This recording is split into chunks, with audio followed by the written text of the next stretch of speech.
Recording is rolling. It is Friday, May 8th. We're gonna keep going on this quantum mechanics journal. So where we left off on the adventure was the standard model of particle physics. Okay? So what is everything in the universe made up of? Well, if you talk to a chemistry teacher or chemist, they'll point to the periodic table and say something there. Okay? Now, you guys might know from a couple weeks back that that's not the whole story because of like dark matter and that sort of thing. So it can't be the whole story. Okay? But even if you say stick to the periodic table, you say, well, actually, maybe those elements are made out of protons, neutrons, and electrons. Right? So is it three things? But then if you go to a particle physicist, they'll say, actually, it's this right here. Okay. So yes, electron is fundamental. Like that's elementary. Okay. So are photons, by the way, they're over here. We've got electrons here, photons here. But I don't see anything about protons or neutrons, right? Why? Because if you smash atoms together, you can show those are actually made out of these quarks right here. Either two ups and a down, or an up and two downs. One for a proton, one for a neutron. Okay? And there's also all these other elementary particles, right? So we have these 12 fermions over here on the left side, and then these five force carriers, these bosons over here. Okay. Okay, so, all right, and then the bell was ringing in, so that's about where we are. Okay. The next one I'm doing with you guys is the last of these fundamental particles to be like scientifically confirmed to exist is this Higgs boson here. I think it was in the year 2012, if I remember right, 2012. Okay. And yeah, there's a story behind this because like, you can't just point a camera and like snap a picture and say, oh, right, there's a muon neutrino. It doesn't quite work that way. So they're working from data from smashing atoms together. Right, so some about mass, charge, and spin. Right here, I have three for you guys for the story of Higgs boson. Yeah, because the mathematical model for this goes back to the Let's 1970s. cut to the chase. As of July 4th, 2012, the Higgs boson is the last fundamental piece of the standard model of particle physics to be discovered experimentally. But you might ask, why was the Higgs boson included in the standard model alongside well-known particles like electrons and photons and quarks if it hadn't been discovered back then in the 1970s? Good question. There are two main reasons. First, just like the electron is an excitation in the electron field, the Higgs boson is simply a particle which is an excitation of the everywhere permeating Higgs field. The Higgs field, in turn, plays an integral role in our model for the weak nuclear force. In particular, the Higgs field helps explain why it's so weak. We'll talk more about this in a later video, but even though weak nuclear theory was confirmed in the 1980s, in the equations, the Higgs field is so inextricably jumbled with the weak force that until now we've been unable to confirm its actual and independent existence. The second reason to include the Higgs in the standard model is some jargony business about the Higgs field giving other particles mass. But why does stuff need to be given mass in the first place? Isn't mass just an intrinsic property of matter, like electric charge? Well, in particle physics, no. Remember that in the standard model, we first write down a mathematical ingredients list of all the particles that we think are in nature, and their properties. You can watch my theory of everything video for a quick refresher. We then run this list through a big fancy mathematical machine, which spits out equations that tell us how these particles behave. Except, if we try to include mass as a property for the particles on our ingredients list, the math machine breaks. Maybe mass was a poor choice, but most particles we observe in nature do have mass, so we have to figure out some clever way of using ingredients that will spit out mass in the final equations without it being an input. Kind of like how you can let yeast, sugar, and water ferment into alcohol that wasn't there to begin with. And as you may be thirstily anticipating, the solution is to toss a yeasty Higgs field in with the other ingredients of the standard model, so that when we let the math ferment, we get out particles that have mass. But this model also brews up something we didn't intend, a solitary Higgs particle, the infamous boson. And since the model works so well to explain everything else, we figured it was pretty likely that the lonely boson is right too. To summarize, the Higgs boson is a particle which is a leftover excitation of the Higgs field, which in turn was needed in the standard model to 1. Explain the weak nuclear force, and 2. Explain why any of the other particles have mass at all. However, the boson is the only bit of the Higgs field which is independently verifiable, precisely because the other bits are tangled up in the weak nuclear force and in giving particles mass. The fact that the Higgs boson is so independent from the rest of the standard model is why it's the last piece of the puzzle to be discovered. And if it turns out to be exactly what was predicted, the standard model will be complete. The only problem is that we know the standard model isn't a complete description of the universe. It entirely misses out on gravity, for example. So to physicists, it would be much more interesting and helpful if the Higgs boson turns out to be not quite what we expect. Then we might get a clue as to how to reach a deeper understanding of the universe. So even though we just made a discovery, we can't sit back and relax. We need a hint, Mr. Higgs.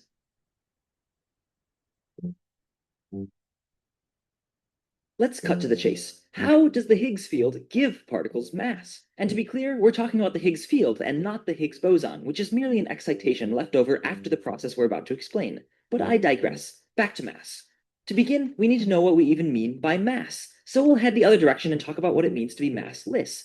This may sound crazy, but the defining feature of any particle without mass is that it travels at the speed of light. In fact, if we're honest, it should really be called the speed of massless particles. But since the first massless particles we knew about were photons of light, the name has stuck.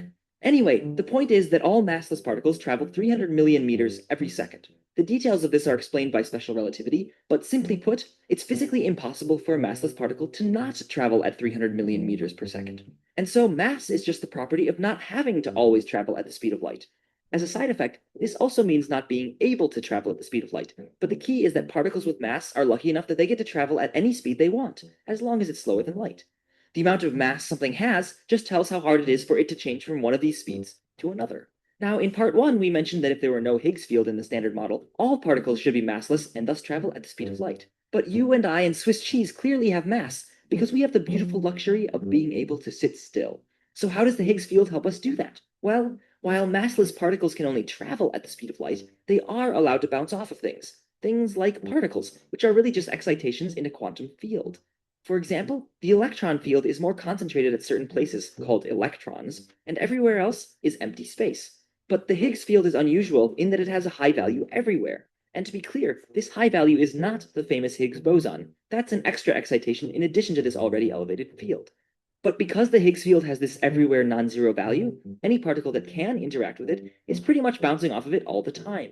And if a massless particle bounces back and forth, or since it's quantum mechanics, does both at the same time, then even though in between bounces it travels at the speed of light, when you add everything up, it looks like the particle is going slower than light, maybe even like it's not moving. And since only things with mass are allowed to not move, our massless particle now looks and acts like it has mass. Well done, Higgs. What's more, the Higgs field can even interact with its own excitations, which is to say, it can give mass to the Higgs boson too. Actually, the Higgs field likes to interact with itself so much more than with the lowly electrons and protons that make us up, that the Higgs boson has a great deal more mass. But we shouldn't complain, because even though the Higgs has given us a lot of trouble and only a little bit of mass, at least we have mass, which allows us the simple pleasure of not moving. Good. Actually, I have one more for you guys on that, but here you guys, that's a little bit ahead of time here. Okay. So, from a particle physics point of view, all these these particles are really, I guess, manifestations of, interactions with these fields, right? So yeah, there's an electron field, there's a Higgs field, there are different kinds of fields, okay? And anything that interacts with this everywhere permeating Higgs field is given mass. Okay? So yeah, back in Newtonian days, it's like, oh, well, mass seems like an intrinsic property of matter. It's just something you have. But when you get to quantum mechanics, it's like, well, actually, this is a more nuanced explanation, right? Something that's interacting with this Higgs field. Okay?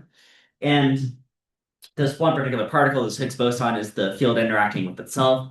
Again, they worked out the math many decades ago and predicted that it should exist from these properties. So then they just need to experimentally verify that, see that in the particle colliders. Okay? And they were eventually able to do that in 2012. I think that's in the next one I have queued up for you guys. Okay? Now, to experimentally verify any of these particles, like go to Wikipedia and say, oh yeah, the muon neutrino exists, or the Higgs boson exists, or this or that particle exists. Okay? Like, how do they know it exists? It's not like they're capturing a picture of it, because that's not physically possible. Okay? They're smashing atoms together and collecting data on like mass, charge, spin, these different properties. Okay? And then comparing that to the mathematical predictions done by theoretical physics many decades ago. Okay? And if they can show that there's here, this is the standard for particle physics. Okay? A 3 in 10 million chance of it just being random information, which would be sort of on par with winning the lottery. Then at that point, they say, well, that's extraordinarily unlikely of being random. So it's a lot more likely that that our mathematical models from theoretical physics are correct. Yeah. This is called a 5 sigma standard. Is anybody in stats taking statistics? Okay. I might do some stats with you guys after this. Sometimes I'll do a little bit of stats before I teach quantum because it helps make this. Here, but I'll give you guys a quick little model here. So, say you're looking at, um, let's say size, and then no, oh, it was the other way around. Okay, let's put size on this axis. Let's put frequency on this axis. Okay, and let's do cats and dogs. So cats versus dogs. Okay. Now, what if I was to make like a bar chart, like a histogram for dogs, right? And then for cats, and we're talking about like house cats. Let's start with cats. Okay. Guys, are all house cats pretty much the same size? They're all about the same size, right? So they're fairly short, compared to average dog, and right. So you might have like a ton of cats that are there, and then maybe you got some smaller cats, and then it tapers off real fast, right? Maybe you got some bigger cats, and it tapers off real fast. So you stand back and look at it, and you get a bell curve that looks like this. Right? Unless you like adopt a tiger and then it's way over here, then well, that's probably not so good. Okay? But how about dogs? Right? On average, most dogs are bigger than most cats. Maybe there's some exceptions, so there might be a little bit of overlap. But oh, how about this too, guys? Is the variability of dogs like way bigger than that a cat? There's a lot more variability. That's what I'm trying to say. Okay? So yeah, you can make a bar chart and it would look something more like this, where there's some medium dogs, but there's also lots of dogs that are bigger than that and lots of dogs that are shorter than that. So the bell curve for dogs looks something more like that, like I said. Now these two curves have different average values, different means, and also different standard deviations, which has to do with how spread out it is. Okay? Now, in terms of particle physics, if you have, say, a bell curve that looks like this, and you want to, this is a wider phenomenon in statistics and confirming scientific details in general. Okay? It's like if you have some hypothesis for how something works in the world, right? I think the Higgs boson exists, for example. Right? Okay. And if that's true, then you would be what's called like rejecting a null hypothesis, right? And if it's not true, if it's just random information, then you could just show up as like data fluctuations. So the idea is like if you can say something is true compared to not being true, right? And how well can you confirm that? Well, if you get down here on the tail, where like if you said, well, I think the average dog is like 7 feet tall, which would be ridiculous, right? Maybe there's a single dog out there that is, and you get like one dog. It's like, hey, look, that dog's over 7 feet tall. Maybe that describes all dogs. Well, you don't have enough data to make that case, right? But if you had like hundreds of dogs or thousands of dogs, and they show up as like 7 feet tall, and say, okay, well, now we're onto something, right? So how far can you get out on this tail? Right? It's going to confirm scientifically. And if the area of this tail is like 3 in 10 million, that's it ends up being what's called 5 standard deviations out from the mean, right, which is a ridiculous standard. So you can quite sure that Higgs boson exists. Now let's do one more on Higgs. Okay, last one on Higgs, and we'll switch over. Suppose you want to discover a particle. First, you need. Wait a second, Henry. Did you just say that you're setting out in advance to discover a particle? How is that even discovering? Isn't that a little like Europeans discovering continents where millions of people already live? I mean, it's not really discovery, is it? It's more scientific fact checking. Exactly. Thanks for walking us through that point, John. If we're honest, we should say that the mathematical model for the Higgs was discovered in the 1960s, but the particle itself wasn't confirmed until 2012. In fact, the Higgs boson isn't even the first new particle to be uncovered at the Large Hadron Collider. The Xi-b particle, basically a heavy version of the neutron, was actually found several months earlier. You probably didn't hear much about it because the Xi-b is just a combination of quarks that we already know exist, so it's not really that exciting. I mean, if you know about cheese, and you know about crackers, then the discovery of cheese and crackers, as delightful as it may be, isn't likely to upend your universe. But the standard model of particle physics also predicts something beyond cheese and crackers. That is, about 1 out of every bajillion collisions should produce a Higgs boson, which then decays into everyday stuff like electrons and photons, which are the same crumbs we catch in the detector all the time. This battle between the tiny chance for a collision to have produced a Higgs-like particle versus all the trizillion other collisions that produce similar crumbs is part of why we need a big machine like the Large Hadron Collider at all.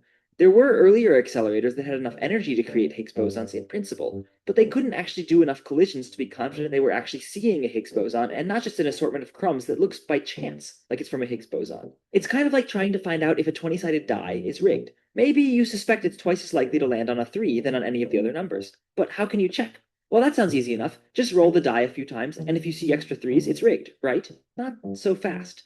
For example, if you roll the die 10 times, there's a pretty good chance that you won't get any 3s at all. That's because even though rolling a 3 is twice as likely as each other number, there are still a lot of other numbers you could roll. So random chance and big numbers can be surprisingly deceptive. Even if you roll the die 100 times and do get an excess of 3s, this is still expected to happen with a fair die once every 50 times. How much are you willing to bet that you actually have evidence for a new particle if there's a 1 in 50 chance you'd get these results by random fluctuation even if the particle doesn't exist? What if a Nobel Prize is on the line? How sure do you want to be? 1 in 1,000? 1 in 10,000? Actually, physicists are even more stringent. When we say we've discovered a particle, it's because if the particle didn't exist, there would be less than 1 in a million chance of us getting the results that we do. So if you want to convince a particle physicist that you've discovered an unfair die, you'll need to roll it over 550 times to satisfy them. And that's just to check if a 20-sided die is rigged. There are far more than 20 possible outcomes of a high-energy particle. Ooh, yeah, you guys see all these diagrams flashing? Here, we'll run a little bit up here, like fraction of a second. These are called Feynman diagrams. So you have different kind of particles and different interactions represented by different symbols. So that's actually the next one. Here, give you guys the next set of notes here. Looking at Feynman diagram, Feynman diagram. So in a Feynman diagram, we're going to put space on the horizontal axis and time on the vertical axis, right? Which is not typically what we've done in this class in our experiments. Normally it's the other way. Okay? Although you did see some kind of like this with relativity. If you guys remember the Minkowski space-time diagram. So for some reason, when you get to relativity and quantum, they put time on the vertical axis. So let's just stick with that. Okay? Right. And then all those diagrams you guys saw flashing up there, well, there were these different type patterns you guys saw. So a flat line is a fermion. That could be basically any of these 12 over here. Okay? Including electrons. So it looks like this. Okay? If you see a wavy line, that's a photon specifically. Right? Photon, boom. Oh, that looks like that right there. It could be a photon. If you see this curly shape, right, it's a gluon. So specifically, this right here, this gluon, right? And if you had any other kind of boson, so over here in pink, these bosons, right? You could represent those with dash lines. So I'm showing a really simple particle interaction here, right? Which is that in space, it looks like these two electrons are coming together. Right, so time is passing forward, going up the page. The electrons are coming closer to each other in space, right? So they're on a collision course. Third one? Gluon. Gluon? Yeah. Right. Right. So the electrons are coming together, time is passing forward, and then they interact and release a photon. That's what this wavy line is, photon, right? And what's this? Above this, why do I have E plus, and why are the arrows going backwards against time? So as a convention in these diagrams, if you have the arrows going backwards against time, that means it's an antiparticle, right? And also notice the sign change. E minus could be an electron, E plus is a positron. So basically an electron, except everything's exactly backwards. So it has negative mass, it has positive charge. That's what a positron would be, right? So this is one simple interaction. You guys saw, of course, more complicated looking interactions too. All right, you guys go with Feynman diagram. All right, let's check out quantum computing. A classical computer performs operations using classical bits, which can be either 0 or 1. Now, in contrast, a quantum computer uses quantum bits, or qubits, and they can be both 0 and 1 at the same time. And it is this that gives a quantum computer its superior computing power. There are a number of physical objects that can be used as a qubit: a single photon, a nucleus, or an electron. I met up with researchers who are using the outermost electron in phosphorus as a qubit. But how does that work? Well, all electrons have magnetic fields, so they're basically like tiny bar magnets. And this property is called spin. If you place them in a magnetic field, they will align with that field, just like a compass needle lines up with the magnetic field of the Earth. Now, this is the lowest energy state, so you could call it the 0 state, or we call it, for the electron, spin down. Now, you can put it in a 1 state or spin up, but that takes some energy. If you took out the glass from your compass, you could turn the needle the other way, but you would have to apply some force to it. You have to push it to flip to the other side. And that is the highest energy state. In principle, if you were so delicate to really put it exactly against the magnetic field, it would stay there. Now, so far, this is basically just like a classical bit. It's got 2 states, spin up and spin down, which are like the classical 1 and 0. But the funny thing about quantum objects is that they can be in both states at once. Now, when you measure the spin, it will be either up or down. But before you measure it, the electron can exist in what's called a quantum superposition, where these coefficients indicate the relative probability of finding the electron in one state or the other. Now, it's hard to imagine how this enables the incredible computing power of quantum computers without considering two interacting quantum bits. Hello, hi. Now there are four possible states of these two electrons. You could think that, well, that's just like 2 bits of a classical computer, right? If you have 2 bits, you can write 0, 0, 0, 1, 1, 0, 1, 1, right? There's 4 numbers. But these are still just 2 bits of information, right? All I need to say to determine which one of the 4 numbers you have in your computer code is the value of the first bit and the value of the second bit. Here instead, quantum mechanics allows me to make superposition of each one of these 4 states. So I can write a quantum mechanical state, which is perfectly legitimate, that is some coefficient times this, plus some coefficient times that, plus some coefficient times that, plus some coefficient. So to determine the state of this 2-spin system, I need to give you 4 numbers, 4 coefficients. Whereas in the classical example of the 2 bits, I only need to give you 2 bits.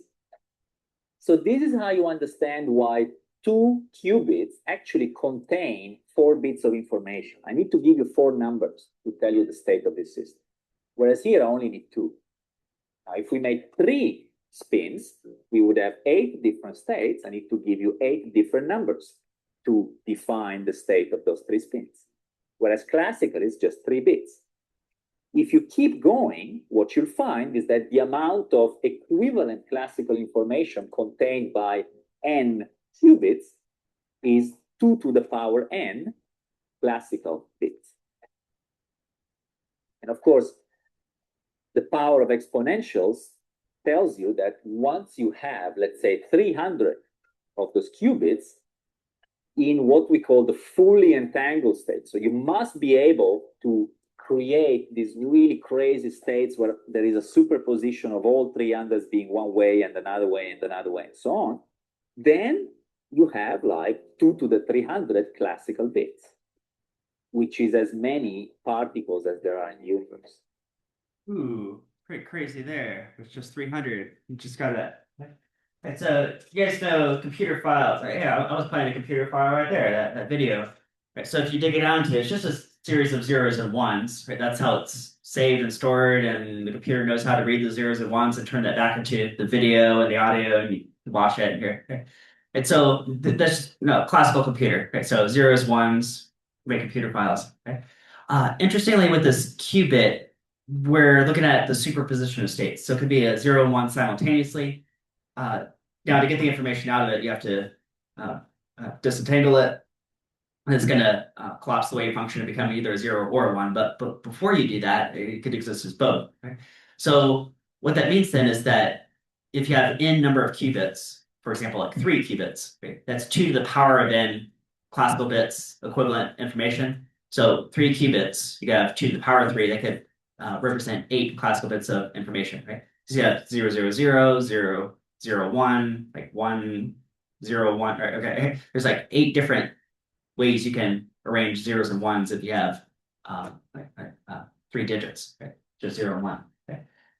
And because of how exponentials work, right? Power of exponentials go 2 to the power of, say, 300. You have 300 of these 300 of these qubits, right? That very quickly blows up to the number of particles in the observable universe, right? Which is crazy, right? Think of how many atoms are just in this room, right? And then if you expanded that to the entire Earth, and then say like the entire galaxy, right? And then like all the galaxies you can see in the night sky, go to like the edge of the observable universe, like Hubble Deep Field, all that. Okay. That like sort of like the amount of material there can be represented by within this number, like 2 to the power of 300. Yeah, it's exponentials. Okay, so what does this mean? Now, this is an emerging technology. What could you possibly do with this? One potential application that read about this is say if you're trying to guess a password, Now with classical computers, you have to sit there and guess, and it's wrong, and you guess, and it's wrong, and maybe go through like a million guesses until you finally stumble across something. Okay? But with a superposition of states, like the first character might be, anything A through Z and 0 through 9, right? And it can simultaneously test for all those at the same time. So it can more quickly hone in on to guessing a password that you otherwise don't know, or something like that. And so yeah, it can put things in superposition of states. Okay. All right, you guys got quantum computing. Ooh. All right. All right, you guys ready for the next one? Here, let's set this next one. Do you guys remember in thermodynamics? You guys remember laws of thermo? Specifically, I'm thinking of the second law of thermo. I remember the first law of thermo was like conservation of energy. Okay, that's all right. Okay. The second law of thermo had something to do with entropy. You guys remember that? It's like there's a time order of processes work one way but not another. Okay. If you want to run refrigeration or air conditioning, that's an energy intensive process. And yeah, you get cold out one side of that, out of a refrigerator or air conditioner, but there's another end where you get the hot out, right? But there's this really weird thought experiment that goes back to the 19th century. Here, go ahead, play this one. Got Maxwell's demon. The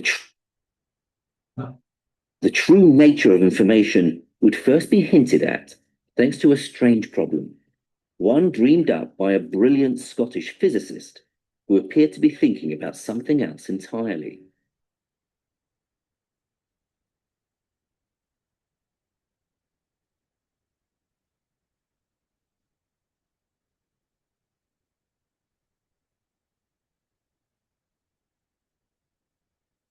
James Clerk Maxwell was one of the great minds of the 19th century.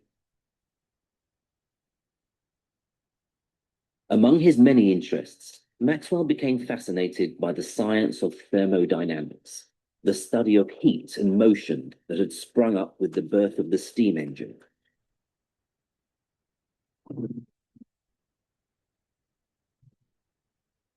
Maxwell was one of the first to understand that heat is really just the motion of molecules. The hotter something is, the faster its molecules are moving. This idea would lead Maxwell to dream up a very bizarre thought experiment in which information played a crucial role.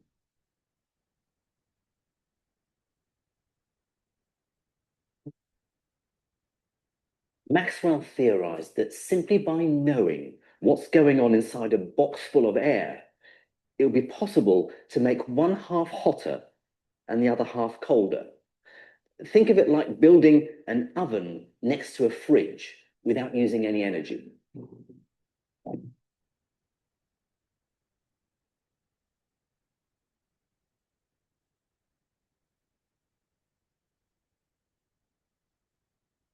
It sounds crazy, but Maxwell's argument was extremely persuasive. It goes like this. Imagine a small demon perched on top of the box who has such excellent eyesight that he can observe accurately the motion of all the molecules of air inside the box.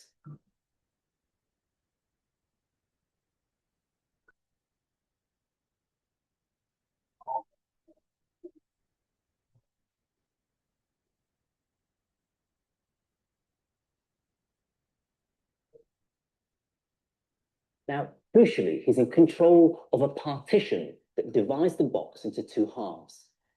Every time he sees a fast-moving molecule approaching the partition from the right-hand side, he opens it up, allowing it through to the left. And every time he sees a slow-moving molecule approaching the partition from the left, he opens it up, allowing the molecule through to the right.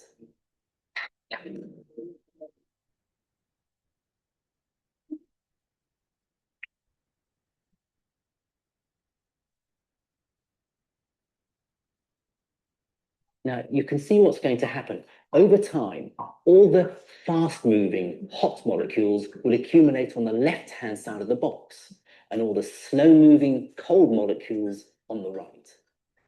Crucially, the demon has done this sorting with nothing more than information about the motion of the molecules.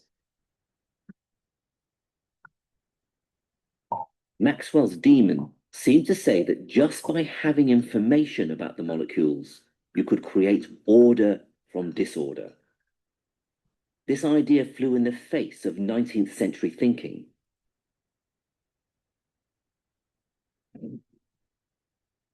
The science of thermodynamics had shown very clearly that over time, the entropy of the universe, its disorder, would always increase.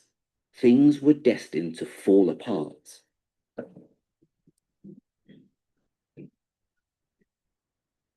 But the demon seemed to suggest that you could put things back together without using any energy at all. Just by using information, you could create order. It would prove to be a fiendishly difficult problem to solve, not least because the brilliant Maxwell had come up with an idea far, far ahead of its time. It's amazing the impact he had on physics, and that he came up with this very intricate concept, and that he already, in some sense,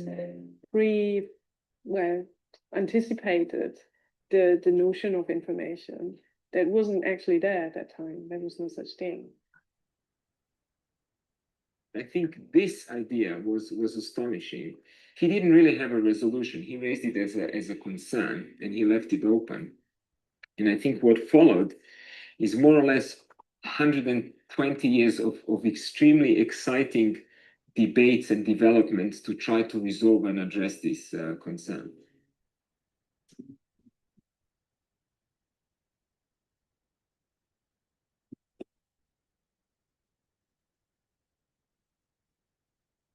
So, what was going on with Maxwell's demon? It may sound far-fetched and fanciful, but imagine the possibilities if we could build a machine in the real world that could mimic the actions of the demon. I could use it to heat a cup of coffee, or to run an engine, or to power a city, all using nothing more than pure information. It's as though we could create order in the universe without expending any energy. Scientists felt intuitively that it had to be wrong. The problem was it would take over 100 years to solve the problem.